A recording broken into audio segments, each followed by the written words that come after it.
ಶಾಂತಿ. ಮಧುರಾತಿ ಮಧುರ ಶಿವ ಪರಮಾತ್ಮ ತಂದೆಯ ಮಧುರ ಮಹಾವಾಕ್ಯವನ್ನು ಕೇಳೋಣ.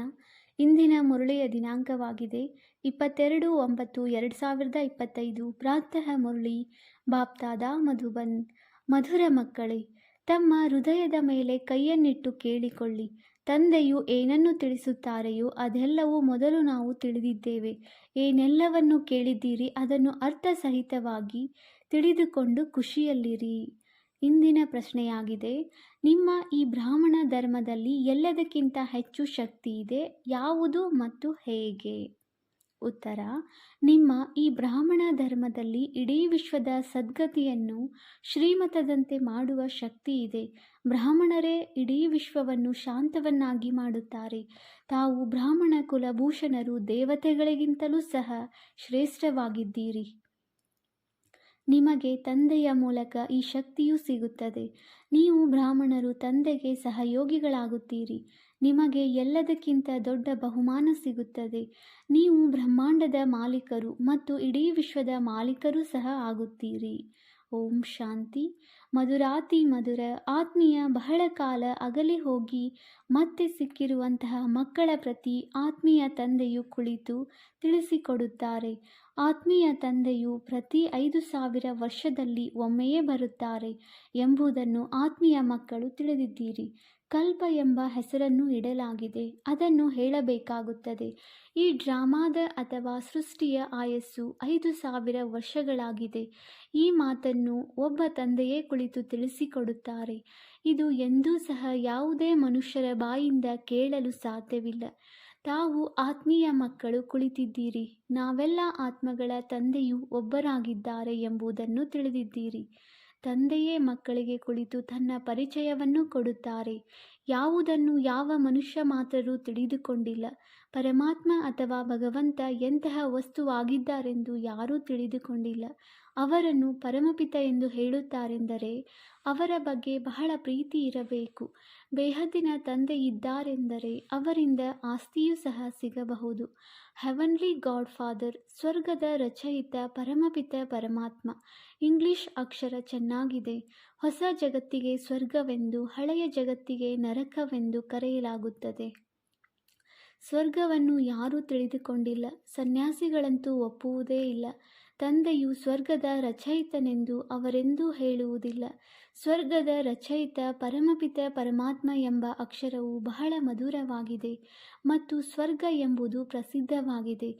ನೀವು ಮಕ್ಕಳ ಬುದ್ಧಿಯಲ್ಲಿ ಸ್ವರ್ಗ ಮತ್ತು ನರಕದ ಚಕ್ರವು, ಸೃಷ್ಟಿಯ ಆದಿ ಮಧ್ಯ ಅಂತ್ಯದ ಚಕ್ರವು ಸುತ್ತುತ್ತಿರುತ್ತದೆ. ಯಾರ್ಯಾರು ಸೇವಾಧಾರಿಗಳಾಗಿದ್ದಾರೆ ಎಲ್ಲರೂ ಏಕರಸವಾದ ಸೇವಾಧಾರಿಗಳು ಆಗಿರುವುದಿಲ್ಲ. ನೀವು ನಿಮ್ಮ ರಾಜಧಾನಿಯನ್ನು ಮತ್ತೆ ಸ್ಥಾಪನೆ ಮಾಡುತ್ತಿದ್ದೀರಿ. ನಾವು ಆತ್ಮೀಯ ಮಕ್ಕಳ ತಂದೆಯ ಶ್ರೇಷ್ಠಾತಿಶ್ರೇಷ್ಠ ಮತದಂತೆ ನಡೆಯುತ್ತಿದ್ದೇವೆಂದು ಹೇಳುತ್ತೀರಿ. ಶ್ರೇಷ್ಠಾತಿಶ್ರೇಷ್ಠ ತಂದೆಯ ಶ್ರೀಮತವಾಗಿದೆ. ಶ್ರೀಮದ್ ಭಗವದ್ಗೀತೆಯೂ ಸಹ ಗಾಯನ ಮಾಡಲ್ಪಟ್ಟಿದೆ.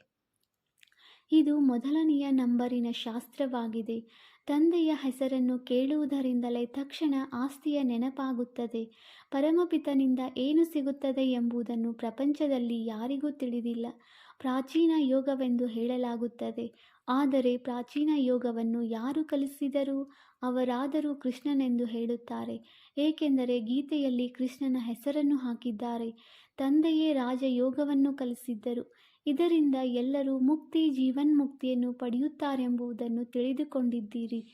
ಭಾರತದಲ್ಲಿಯೇ ಶಿವ ತಂದೆಯು ಬಂದಿದ್ದರು. ಅವರ ಜಯಂತಿಯನ್ನು ಸಹ ಆಚರಿಸುತ್ತಾರೆ. ಆದರೆ ಗೀತೆಯಲ್ಲಿ ಹೆಸರು ಇಲ್ಲದೆ ಇರುವುದರಿಂದ ಮಹಿಮೆಯೂ ಇಲ್ಲದಂತಾಗಿದೆ. ಯಾರಿಂದ ಇಡೀ ಜಗತ್ತಿಗೆ ಸುಖ ಶಾಂತಿ ಸಿಗುತ್ತದೆ ಆ ತಂದೆಯನ್ನು ಮರೆತು ಬಿಟ್ಟಿದ್ದಾರೆ. ಇದಕ್ಕೆ ಒಂದು ತಪ್ಪಿನ ನಾಟಕವೆಂದು ಹೇಳಲಾಗುತ್ತದೆ. ತಂದೆಯನ್ನು ತಿಳಿಯದೇ ಇರುವುದೇ ಎಲ್ಲದಕ್ಕಿಂತ ದೊಡ್ಡ ತಪ್ಪಾಗಿದೆ. ಕೆಲವೊಮ್ಮೆ ನಾನು ರೂಪದಿಂದ ಭಿನ್ನನಾಗಿದ್ದೇನೆಂದು ಹೇಳುತ್ತಾರೆ. ಮತ್ತೆ ಕೆಲವು ಕಡೆ ಮತ್ಸಾವರ ಕೂರ್ಮಾವತಾರ, ಮತ್ಸಾ ಅವತಾರ, ಕೂರ್ಮಾವತಾರ ಎಂದು ಹೇಳುತ್ತಾರೆ. ಕಲ್ಲು ಮಣ್ಣಿನಲ್ಲಿಯೂ ಇದ್ದಾರೆಂದು ಹೇಳುತ್ತಾರೆ. ತಪ್ಪಿನಲ್ಲಿ ತಪ್ಪುಗಳಾಗುತ್ತಾ ಹೋಗುತ್ತದೆ. ಕೆಳಗಿಳಿಯುತ್ತಾ ಬರುತ್ತಾರೆ. ಕಲೆಗಳು ಕಡಿಮೆಯಾಗುತ್ತಾ ಹೋಗುತ್ತದೆ. ತಮೋ ಪ್ರಧಾನರಾಗುತ್ತಾ ಹೋಗುತ್ತಾರೆ. ಡ್ರಾಮಾದ ಪ್ಲಾನ್ ಅನುಸಾರ ತಂದೆಯು ಸ್ವರ್ಗದ ರಚಯಿತ. ಯಾರು ಭಾರತವನ್ನು ಸ್ವರ್ಗದ ಮಾಲೀಕರನ್ನಾಗಿ ಮಾಡಿದ್ದರು ಅವರನ್ನು ಕಲ್ಲು ಮಣ್ಣಿನಲ್ಲಿ ಇದ್ದಾರೆಂದು ಹೇಳಿಬಿಡುತ್ತಾರೆ. ನೀವು ಏಣಿಯನ್ನು ಹೇಗೆ ಇಳಿಯುತ್ತಾ ಬಂದಿದ್ದೀರಿ ಎಂಬುದು ಯಾರಿಗೂ ಸಹ ತಿಳಿದಿಲ್ಲ. ಡ್ರಾಮಾ ಎಂದರೇನು ಎಂದು ಕೇಳುತ್ತಿರುತ್ತಾರೆ. ಈ ಪ್ರಪಂಚವು ಯಾವಾಗಿನಿಂದ ಮಾಡಲ್ಪಟ್ಟಿದೆ? ಹೊಸ ಸೃಷ್ಟಿಯು ಯಾವಾಗಿತ್ತು ಎಂದರೆ ಲಕ್ಷಾಂತರ ವರ್ಷಗಳ ಹಿಂದೆ ಇತ್ತೆಂದು ಹೇಳುತ್ತಾರೆ. ಹಳೆಯ ಪ್ರಪಂಚ ಇನ್ನೂ ಬಹಳ ವರ್ಷಗಳಿರುತ್ತದೆ ಎಂದು ತಿಳಿದಿದ್ದಾರೆ. ಇದಕ್ಕೆ ಅಜ್ಞಾನದ ಅಂಧಕಾರವೆಂದು ಹೇಳಲಾಗುತ್ತದೆ. ಜ್ಞಾನಾಂಜನವನ್ನು ಸದ್ಗುರು ಕೊಟ್ಟರು. ಅಜ್ಞಾನ ಅಂಧಕಾರವು ವಿನಾಶವಾಯಿತೆಂದು ಗಾಯನವಿದೆ. ರಚಯಿತ ತಂದೆಯು ಅವಶ್ಯವಾಗಿ ಸ್ವರ್ಗವನ್ನು ರಚಿಸುತ್ತಾರೆ ಎಂಬುದು ನೀವು ತಿಳಿದಿದ್ದೀರಿ. ತಂದೆಯೇ ಬಂದು ನರಕವನ್ನು ಸ್ವರ್ಗವನ್ನಾಗಿ ಮಾಡುತ್ತಾರೆ. ರಚಯಿತ ತಂದೆಯೇ ಬಂದು ಸೃಷ್ಟಿಯ ಆದಿ ಮಧ್ಯ ಅಂತ್ಯದ ಜ್ಞಾನವನ್ನು ತಿಳಿಸುತ್ತಾರೆ. ಬರುವುದು ಸಹ ಅಂತ್ಯದಲ್ಲಿ ಸಮಯ ಹಿಡಿಸುತ್ತದೆಯಲ್ಲವೇ? ನೆನಪಿನ ಯಾತ್ರೆಯಲ್ಲಿ ಎಷ್ಟು ಸಮಯ ಹಿಡಿಸುತ್ತದೆಯೋ ಅಷ್ಟು ಜ್ಞಾನದಲ್ಲಿ ಸಮಯ ಹಿಡಿಸುವುದಿಲ್ಲ. 84 ಜನ್ಮಗಳ ಕಥೆಯು ಒಂದು ಕಥೆಯಾಗಿದೆ. ಹೇಗೆ ಒಂದು ಕಥೆ ಇದೆ? ಇಲ್ಲಿಗೆ 5000 ವರ್ಷದ ಮೊದಲು ಯಾರ ರಾಜ್ಯವಿತ್ತು? ಆ ರಾಜ್ಯವು ಎಲ್ಲಿಗೆ ಹೋಯಿತು? ನೀವು ಮಕ್ಕಳಿಗೆ ಎಲ್ಲದರ ಜ್ಞಾನವಿದೆ. ನೀವು ಎಷ್ಟು ಸಾಧಾರಣರು! ಅಜಮಿಳನಂತಹ ಪಾಪಿ, ಅಹಲ್ಯೆಯರು, ಕುಬ್ಜೆಯರು, ಬಿಲ್ಲಿನಿಯರು ಅವರನ್ನೂ ಸಹ ಎಷ್ಟೊಂದು ಶ್ರೇಷ್ಠರನ್ನಾಗಿ ಮಾಡುತ್ತೀರಿ. ನೀವು ಎಂಥವರಿಂದ ಎಂಥವರಾಗಿದ್ದೀರಿ ಎಂದು ತಂದೆಯು ತಿಳಿಸುತ್ತಾರೆ. ಹಳೆಯ ಪ್ರಪಂಚದ ಸ್ಥಿತಿ ನೋಡಿ ಏನಾಗಿದೆ? ಮನುಷ್ಯರು ಏನನ್ನೂ ಸಹ ತಿಳಿದುಕೊಂಡಿಲ್ಲ. ಸೃಷ್ಟಿ ಚಕ್ರವು ಹೇಗೆ ಸುತ್ತುತ್ತದೆ? ತಂದೆಯು ತಿಳಿಸುತ್ತಾರೆ. ನೀವು ತಮ್ಮ ಹೃದಯದ ಮೇಲೆ ಕೈಯಿಟ್ಟು ಕೇಳಿಕೊಳ್ಳಿ. ಮೊದಲು ಇದು ತಿಳಿದಿತ್ತೇ? ಏನೂ ಇಲ್ಲ. ಈಗ ತಿಳಿದಿದೆ. ತಂದೆಯು ಪುನಃ ಬಂದು ನಮಗೆ ವಿಶ್ವದ ರಾಜ್ಯಭಾಗ್ಯವನ್ನು ಕೊಡುತ್ತಾರೆ. ವಿಶ್ವದ ರಾಜ್ಯಭಾಗ್ಯವು ಹೇಗಿರುತ್ತದೆ ಎಂಬುದು ಯಾರ ಬುದ್ಧಿಯಲ್ಲಿಯೂ ಬರುವುದಿಲ್ಲ. ವಿಶ್ವವೆಂದರೆ ಇಡೀ ಪ್ರಪಂಚ. ತಂದೆಯು ನಮಗೆ ಇಂತಹ ರಾಜ್ಯವನ್ನು ಕೊಡುತ್ತಾರೆ. ಅದನ್ನು ಅರ್ಧ ಕಲ್ಪದವರೆಗೆ ನಮ್ಮಿಂದ ಯಾರೂ ಕಸಿದುಕೊಳ್ಳಲು ಸಾಧ್ಯವಿಲ್ಲ. ಅಂದ ಮೇಲೆ ಮಕ್ಕಳಿಗೆ ಎಷ್ಟೊಂದು ಖುಷಿ ಇರಬೇಕು. ತಂದೆಯಿಂದ ಎಷ್ಟು ಬಾರಿ ರಾಜ್ಯವನ್ನು ತೆಗೆದುಕೊಂಡಿದ್ದೀರಿ? ತಂದೆಯು ಸತ್ಯ ಆಗಿದ್ದಾರೆ, ಸತ್ಯ ಶಿಕ್ಷಕನೂ ಆಗಿದ್ದಾರೆ, ಸದ್ಗುರುವೂ ಆಗಿದ್ದಾರೆ ಎಂದು ಕೇಳಿರುವುದೇ ಇಲ್ಲ. ಈಗ ಅರ್ಥಸಹಿತವಾಗಿ ನೀವು ತಿಳಿದುಕೊಳ್ಳುತ್ತೀರಿ. ನೀವು ಮಕ್ಕಳಾಗಿದ್ದೀರಿ ಅಂದ ಮೇಲೆ ತಂದೆಯನ್ನು ಸಹಜವಾಗಿ ನೆನಪು ಮಾಡಬಹುದು. ಈಗಂತೂ ಬಾಲ್ಯದಲ್ಲಿಯೇ ಗುರುಗಳನ್ನು ಮಾಡಿಕೊಳ್ಳುತ್ತಾರೆ. ಗುರುಗಳ ಚಿತ್ರಗಳನ್ನು ಮಾಡಿ ಕೊರಳಲ್ಲಿ ಹಾಕಿಕೊಳ್ಳುತ್ತಾರೆ ಮತ್ತು ಮನೆಯಲ್ಲಿಟ್ಟುಕೊಳ್ಳುತ್ತಾರೆ. ಇಲ್ಲಿ ಆಶ್ಚರ್ಯವೇನೆಂದರೆ ತಂದೆ, ಶಿಕ್ಷಕ, ಸದ್ಗುರು ಎಲ್ಲವೂ ಒಬ್ಬರೇ ಆಗಿದ್ದಾರೆ. ತಂದೆಯು ತಿಳಿಸುತ್ತಾರೆ, ನಾನು ಜೊತೆ ಕರೆದುಕೊಂಡು ಹೋಗುತ್ತೇನೆ. ನೀವು ಏನು ಓದುತ್ತೀರೆಂದು ಯಾರಾದರೂ ಪ್ರಶ್ನೆ ಮಾಡಿದರೆ ತಿಳಿಸಿ. ನಾವು ಹೊಸ ಪ್ರಪಂಚದಲ್ಲಿ ರಾಜ್ಯಭಾಗ್ಯವನ್ನು ಪ್ರಾಪ್ತಿ ಮಾಡಿಕೊಳ್ಳಲು ರಾಜಯೋಗವನ್ನು ಓದುತ್ತೇವೆ. ಇದು ರಾಜಯೋಗವಾಗಿದೆ. ಹೇಗೆ ಬ್ಯಾರಿಸ್ಟರಿ ಓದುವವರ ಬುದ್ಧಿಯೋಗವು ಅವಶ್ಯವಾಗಿ ಬ್ಯಾರಿಸ್ಟರ್ ಕಡೆಯೇ ಹೋಗುತ್ತದೆ. ಶಿಕ್ಷಕರನ್ನು ಅವಶ್ಯವಾಗಿ ವಿದ್ಯಾರ್ಥಿಗಳು ನೆನಪು ಮಾಡುತ್ತಾರಲ್ಲವೇ? ನಾವು ಸ್ವರ್ಗದ ರಾಜ್ಯಭಾಗ್ಯವನ್ನು ಪ್ರಾಪ್ತಿ ಮಾಡಿಕೊಳ್ಳುವುದಕ್ಕಾಗಿಯೇ ಓದುತ್ತೇವೆಂದು ನೀವು ಹೇಳುತ್ತೀರಿ. ಅಂದಾಗ ಯಾರು ಓದಿಸುತ್ತಾರೆ? ಶಿವ ಭಗವಂತ.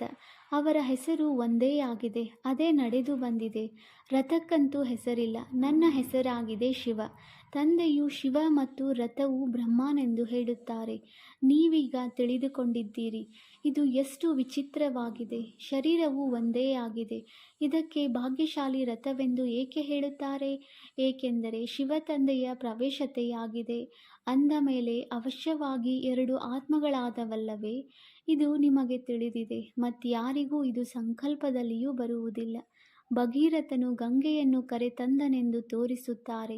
ಯಾವ ನೀರನ್ನು ತಂದನು? ಏನನ್ನು ತಂದರು? ಯಾರು ತಂದರು? ಯಾರು ಪ್ರವೇಶ ಮಾಡಿದ್ದಾರೆ? ಇದೆಲ್ಲವನ್ನು ನೀವು ಪ್ರತ್ಯಕ್ಷದಲ್ಲಿ ನೋಡುತ್ತೀರಿ. ತಂದೆಯು ಪ್ರವೇಶ ಮಾಡಿದರಲ್ಲವೇ? ಮನುಷ್ಯನಲ್ಲಿ ನೀರು ಪ್ರವೇಶವಾಗಲು ಸಾಧ್ಯವೇ?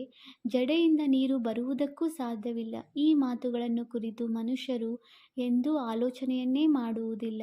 ಧರ್ಮವೇ ಶಕ್ತಿ ಎಂದು ಹೇಳಲಾಗುತ್ತದೆ. ಧರ್ಮದಲ್ಲಿ ಶಕ್ತಿ ಇದೆ ಅಂದಾಗ ತಿಳಿಸಿ. ಎಲ್ಲದಕ್ಕಿಂತ ಹೆಚ್ಚು ಶಕ್ತಿಯು ಯಾವ ಧರ್ಮದಲ್ಲಿದೆ? ಬ್ರಾಹ್ಮಣ ಧರ್ಮದಲ್ಲಿದೆ. ಇದು ಸರಿಯಾಗಿದೆ. ಏನೆಲ್ಲ ಶಕ್ತಿಗಳು ಇವೆಯೋ ಅದು ಬ್ರಾಹ್ಮಣ ಧರ್ಮದಲ್ಲಿದೆ. ಮತ್ಯಾವುದೇ ಧರ್ಮದಲ್ಲಿ ಶಕ್ತಿ ಇಲ್ಲ. ನೀವೀಗ ಬ್ರಾಹ್ಮಣರಾಗಿದ್ದೀರಿ. ಬ್ರಾಹ್ಮಣರಿಗೆ ತಂದೆಯಿಂದ ಶಕ್ತಿಯೂ ಸಿಗುತ್ತದೆ. ಇದರಿಂದ ನೀವು ವಿಶ್ವದ ಮಾಲೀಕರಾಗುತ್ತೀರಿ. ನಿಮ್ಮಲ್ಲಿ ಎಷ್ಟು ದೊಡ್ಡ ಶಕ್ತಿ ಇದೆ. ನಾವು ಬ್ರಾಹ್ಮಣ ಧರ್ಮದವರೆಂದು ನೀವು ಹೇಳುತ್ತೀರಿ, ಆದರೆ ಇದು ಯಾರ ಬುದ್ಧಿಯಲ್ಲಿಯೂ ಕುಳಿತುಕೊಳ್ಳುವುದಿಲ್ಲ.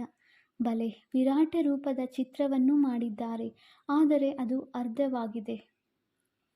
ಮುಖ್ಯ ರಚಯಿತ ಮತ್ತು ಅವರ ಮೊದಲ ರಚನೆಯನ್ನು ಯಾರೂ ತಿಳಿದುಕೊಂಡಿಲ್ಲ. ತಂದೆಯು ರಚಯಿತನಾಗಿದ್ದಾರೆ, ಮತ್ತೆ ಬ್ರಾಹ್ಮಣರು ಶಿಕೆಗೆ ಸಮಾನರಾಗಿದ್ದೀರಿ. ಇವರಲ್ಲಿ ಶಕ್ತಿ ಇಲ್ಲ. ಕೇವಲ ತಂದೆಯನ್ನು ನೆನಪು ಮಾಡುವುದರಿಂದ ಶಕ್ತಿಯು ಸಿಗುತ್ತದೆ. ಮಕ್ಕಳಂತೂ ಅವಶ್ಯವಾಗಿ ನಂಬರ್ ವಾರ್ ಆಗುತ್ತೀರಲ್ಲವೇ? ನೀವು ಈ ಪ್ರಪಂಚದಲ್ಲಿ ಸರ್ವೋತ್ತಮ ಬ್ರಾಹ್ಮಣ ಕುಲಭೂಷಣರಾಗಿದ್ದೀರಿ. ದೇವತೆಗಳಿಗಿಂತಲೂ ಶ್ರೇಷ್ಠರಾಗಿದ್ದೀರಿ. ಈಗ ನಿಮಗೆ ಶಕ್ತಿಯೂ ಸಿಗುತ್ತದೆ. ಎಲ್ಲದಕ್ಕಿಂತ ಹೆಚ್ಚಿನ ಶಕ್ತಿಯು ಬ್ರಾಹ್ಮಣರಿಗಿದೆ. ಬ್ರಾಹ್ಮಣರು ಏನು ಮಾಡುತ್ತಾರೆ? ಇಡೀ ವಿಶ್ವವನ್ನು ಶಾಂತವನ್ನಾಗಿ ಮಾಡಿಬಿಡುತ್ತೀರಿ.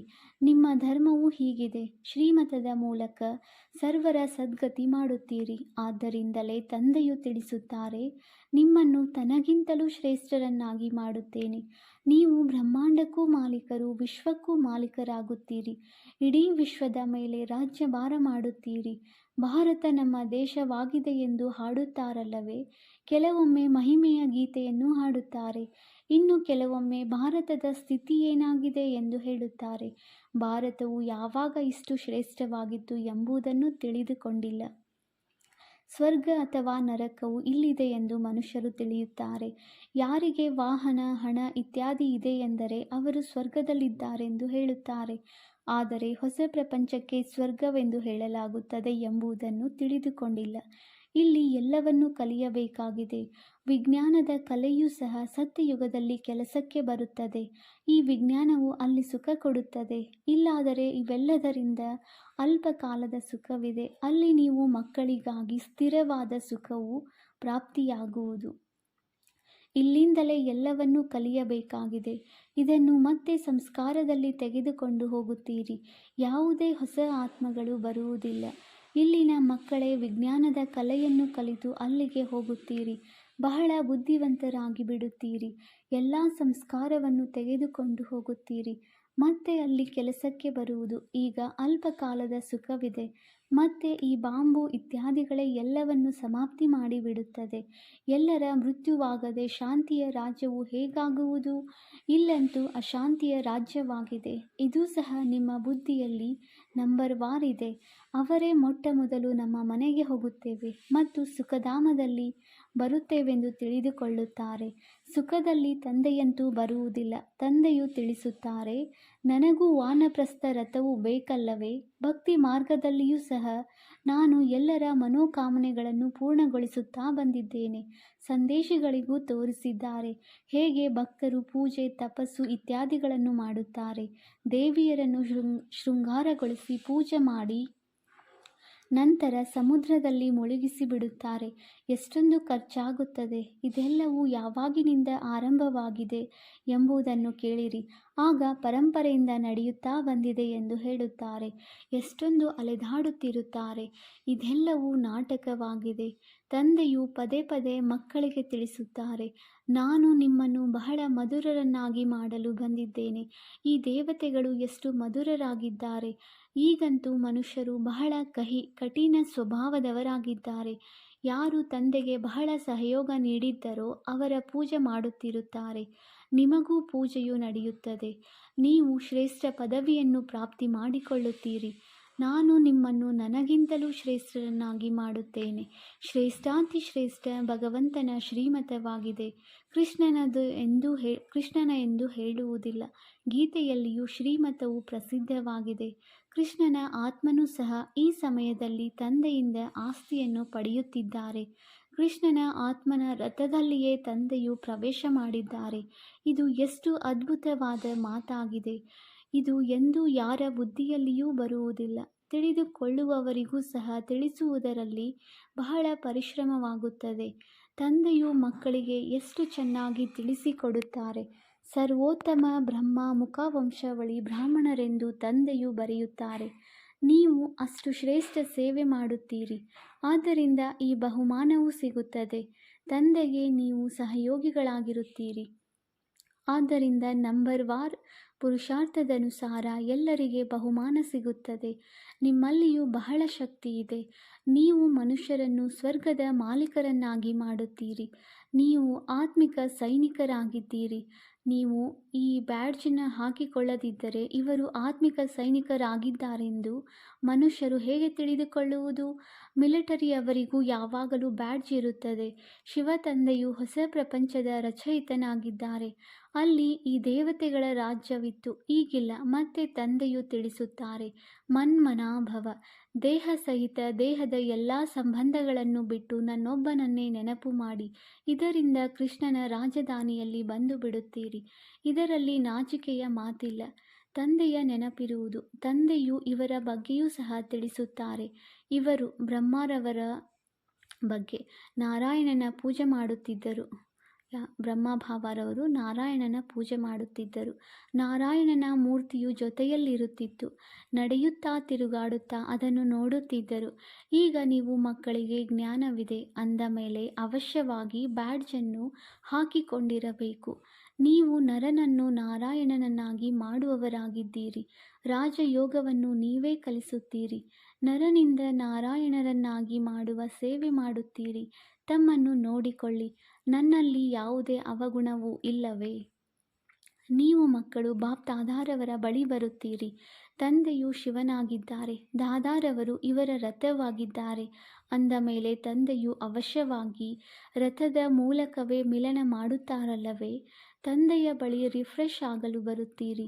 ಸನ್ಮುಖದಲ್ಲಿ ಕುಳಿತುಕೊಂಡಾಗ ನೆನಪಿರುತ್ತದೆ, ತಂದೆಯು ಕರೆದುಕೊಂಡು ಹೋಗಲು ಬಂದಿದ್ದಾರೆ. ತಂದೆಯು ಸನ್ಮುಖದಲ್ಲಿ ಕುಳಿತಿದ್ದಾರೆ ಅಂದ ಮೇಲೆ ಹೆಚ್ಚು ನೆನಪು ಬರಬೇಕು. ತಮ್ಮ ನೆನಪಿನ ಯಾತ್ರೆಯನ್ನು ನೀವು ನಿಮ್ಮ ಸೇವಾ ಸ್ಥಾನಗಳಲ್ಲಿಯೂ ನಿತ್ಯವೂ ಹೆಚ್ಚಿಸಿಕೊಳ್ಳಬಹುದು. ಒಳ್ಳೆಯದು. ಮಧುರಾತಿ ಮಧುರ ಅಗಲಿ ಹೋಗಿ ಮರಳಿ ಸಿಕ್ಕಿರುವ ಮಕ್ಕಳ ಪ್ರತಿ ಮಾತಾಪಿತ ಬಾಪ್ದಾದಾರವರ ನೆನಪು, ಪ್ರೀತಿ ಹಾಗೂ ಸುಪ್ರಭಾತ. ಆತ್ಮಿಕ ಮಕ್ಕಳಿಗೆ ಆತ್ಮಿಕ ತಂದೆಯ ನಮಸ್ತೆ. ನಾವು ಆತ್ಮಿಕ ಮಕ್ಕಳಿಂದ ಆತ್ಮಿಕ ತಂದೆಗೆ ನೆನಪು, ಪ್ರೀತಿ ಹಾಗೂ ನಮಸ್ತೆ ನಮಸ್ತೆ ನಮಸ್ತೆ. ಧಾರಣೆಗಾಗಿ ಮುಖ್ಯ ಸಾರ. Point number 1. ತಮ್ಮನ್ನು ನೋಡಿಕೊಳ್ಳಿ. ನನ್ನಲ್ಲಿ ಯಾವುದೇ ಅವಗುಣವೂ ಇಲ್ಲವೇ? ಹೇಗೆ ದೇವತೆಗಳು ಮಧುರರಾಗಿದ್ದಾರೆ ಅದೇ ರೀತಿ ಮಧುರನಾಗಿದ್ದೇನೆಯೇ? Point number 2. ತಂದೆಯ ಶ್ರೇಷ್ಠಾತಿಶ್ರೇಷ್ಠ ಮತದಂತೆ ನಡೆದು ತಮ್ಮ ರಾಜಧಾನಿಯನ್ನು ಸ್ಥಾಪನೆ ಮಾಡಬೇಕಾಗಿದೆ. ಸರ್ವಿಸಬಲ್ ಆಗಲು ಸೃಷ್ಟಿಯ ಆದಿ ಮಧ್ಯ ಅಂತ್ಯದ ಸ್ವರ್ಗ ಮತ್ತು ನರಕದ ಜ್ಞಾನವನ್ನು ಬುದ್ಧಿಯಲ್ಲಿ ತಿರುಗಿಸಬೇಕಾಗಿದೆ. ವರದಾನ: ಈಶ್ವರೀಯ ಸೇವಾದಾರಿಯ ಸ್ಮೃತಿಯ ಮೂಲಕ ಸಹಜ ನೆನಪಿನ ಅನುಭವ ಮಾಡುವಂತಹ ಸಹಜ ಯೋಗಿ ಭವ. ಈಶ್ವರೀಯ ಸೇವಾದಾರಿ ಅರ್ಥಾತ್ ಖುದಾ ತಂದೆ ಏನು ಖಿದ್ಮತ್ ಸೇವೆ ಕೊಟ್ಟಿದ್ದಾರೆ ಆ ಸೇವೆಯಲ್ಲಿ ಸದಾ ತತ್ಪರರಾಗಿರುವಂಥವರು. ಸದಾ ಇದೇ ನಶೆ ಇರಲಿ. ನನಗೆ ಸ್ವಯಂ ಖುದಾ ಖಿದ್ಮತ್ ಕೊಟ್ಟಿದ್ದಾರೆ ಅಂದರೆ ತಂದೆ ಸೇವೆಯನ್ನು ಕೊಟ್ಟಿದ್ದಾರೆ. ಕಾರ್ಯ ಮಾಡುತ್ತಾ ಯಾರು ಕಾರ್ಯ ಕೊಟ್ಟಿದ್ದಾರೆ ಅದನ್ನು ಎಂದೂ ಮರೆಯಲು ಸಾಧ್ಯವಿಲ್ಲ. ಮತ್ತು ಕರ್ಮಣ ಸೇವೆಯಲ್ಲಿಯೂ ಸಹ ಇದೇ ಸ್ಮೃತಿ ಇರಲಿ. ತಂದೆಯ ಸೂಚನೆಯ ಮೇರೆಗೆ ಮಾಡುತ್ತಿದ್ದೇನೆ. ಆಗ ಸಹಜ ನೆನಪಿನ ಅನುಭವ ಮಾಡುತ್ತಾ ಸಹಜ ಯೋಗಿಗಳಾಗಿ ಬಿಡುವರು. ಸ್ಲೋಗನ್: ಸದಾ ಈಶ್ವರಿಯ ವಿದ್ಯಾರ್ಥಿ ಜೀವನದ ಸ್ಮೃತಿ ಇದ್ದಾಗ ಮಾಯೆ ಸಮೀಪ ಬರಲು ಸಾಧ್ಯವಿಲ್ಲ. ಅವ್ಯಕ್ತ ಸೂಚನೆ: ಈಗ ಲಗನ್ನಿನ ಪ್ರೀತಿಯ ಅಗ್ನಿಯನ್ನು ಪ್ರಜ್ವಲಿತಗೊಳಿಸಿ ಯೋಗವನ್ನು ಜ್ವಾಲಾರೂಪವನ್ನಾಗಿ ಮಾಡಿ. ಎಷ್ಟು ಸ್ಥಾಪನೆಗೆ ನಿಮಿತ್ತರಾಗಿರುವಂಥವರು ಜ್ವಾಲಾರೂಪರಾಗುತ್ತಾರೆ, ಅಷ್ಟೇ ವಿನಾಶದ ಜ್ವಾಲೆ ಪ್ರತ್ಯಕ್ಷವಾಗುತ್ತದೆ. ಸಂಘಟನೆಯ ರೂಪದಲ್ಲಿ ಜ್ವಾಲಾರೂಪದ ನೆನಪು ವಿಶ್ವದ ವಿನಾಶದ ಕಾರ್ಯವನ್ನು ಸಂಪನ್ನ ಮಾಡುತ್ತದೆ. ಅದಕ್ಕೋಸ್ಕರ ಪ್ರತಿ ಸೇವಾ ಕೇಂದ್ರಗಳಲ್ಲಿ ವಿಶೇಷ ಯೋಗದ ಕಾರ್ಯಕ್ರಮ ನಡೆಯುತ್ತಿದ್ದಾಗ ವಿನಾಶದ ಜ್ವಾಲೆಗೆ ರೆಕ್ಕೆ ಸಿಗುವುದು. ಯೋಗದ ಅಗ್ನಿಯಿಂದ ವಿನಾಶದ ಅಗ್ನಿಯು ಸುಡುತ್ತದೆ. ಜ್ವಾಲೆಯಿಂದ ಜ್ವಾಲೆ ಪ್ರಜ್ವಲಿತವಾಗುತ್ತದೆ. ಓಂ ಶಾಂತಿ.